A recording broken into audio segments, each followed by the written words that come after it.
Amazon SQS FIFO queues are designed to enhance messaging between applications when the order of operations and event is critical or where duplicates can't be tolerated. In this video, we will dive into SQS FIFO queues focusing on the deduplication feature. Deduplication ensures that even if the same message is sent multiple times to the queue, the application processes it only once, preventing duplicate work and keeping your system reliable. We will explore how deduplication works, the different modes that are supported, and see it all in action using a .NET application. Hello everyone, my name is Rahul and welcome back to this YouTube channel. If you're new here, I make videos on .NET, Cloud, and DevOps. This video is part of my .NET on AWS series, and thanks to AWS for sponsoring it.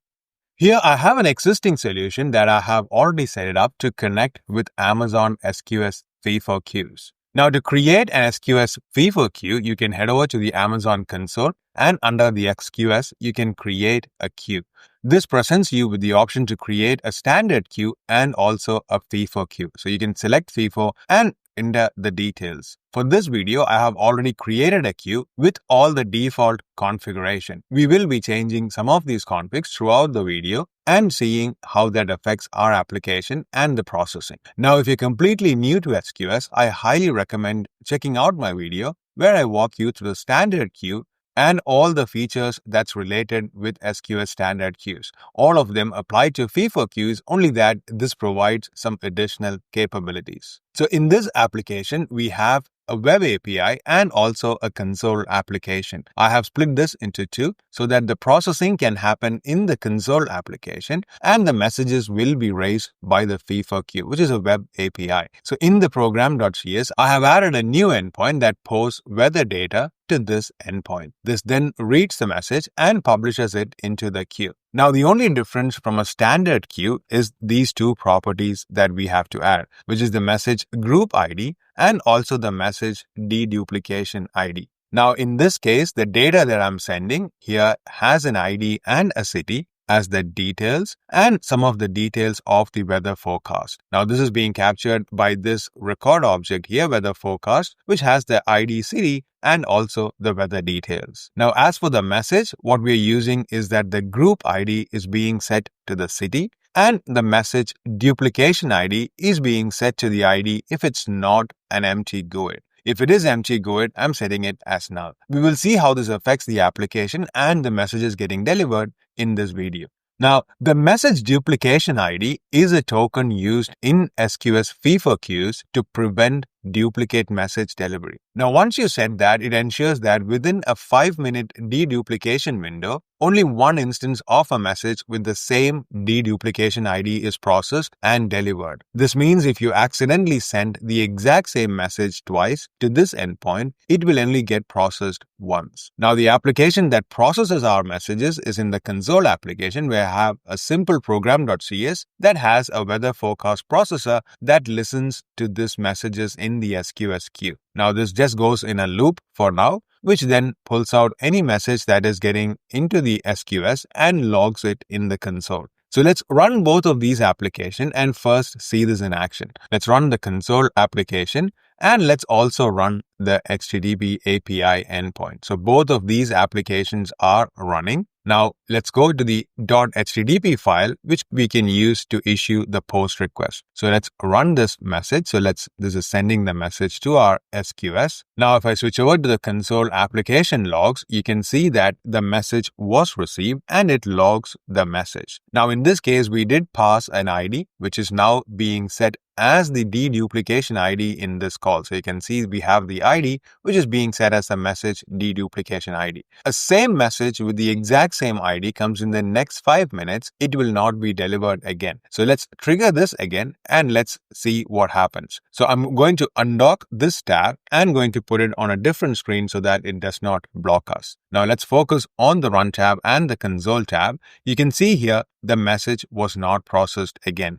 Even if I send more messages in here, this is not going to get picked up because the deduplication ID is the same for the period of 5 minutes, which means it will not deliver this again. Now, after 5 minutes, if you send the exact same message, it will get processed. Now to get this to process, I can update the ID. So let's make this as a different GUID and let's make a request. And this time the message does get processed. So by setting the deduplication ID, we are ensuring that the duplicates of the messages will not be delivered to our application that's consuming it. Now this is something SQS provides, so we don't have to write any code on our side to get this to work. SQS will look at this ID and see that it has been already sent and it will deduplicate that specific message. Now, when we were sending the message, we also were sending the message group ID, which right now is the city name. So if I come back to this message, leave the ID as exactly the same, and let's change the city name. So let's make this as Melbourne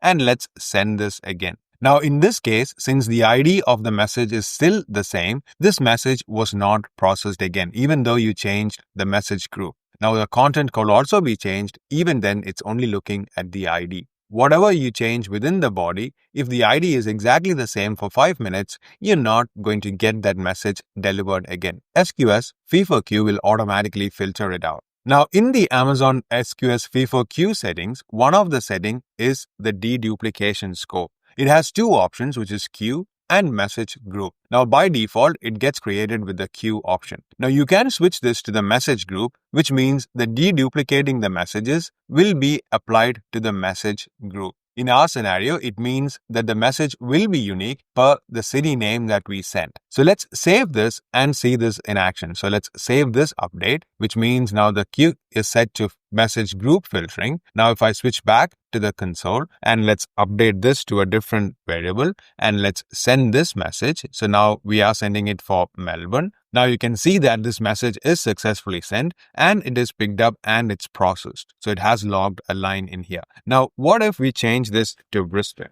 Now this makes it as a different message group because in our program.cs, we are setting the city name as the group ID. Now I haven't changed the ID in this scenario and I'm going to send this again. Now you can see that in this case, it logs and processes the message because now the message is unique for the ID per the message group that we sent. Now, if I was to send the Brisbane one again, this is not going to get picked up or processed. So you can see we still only have 4 records. However, if I use the exact same ID and make it a different city and send this, that is going to get processed and it's going to log this line in here. So you can see we now have 5 records and it has logged the Perth city as well.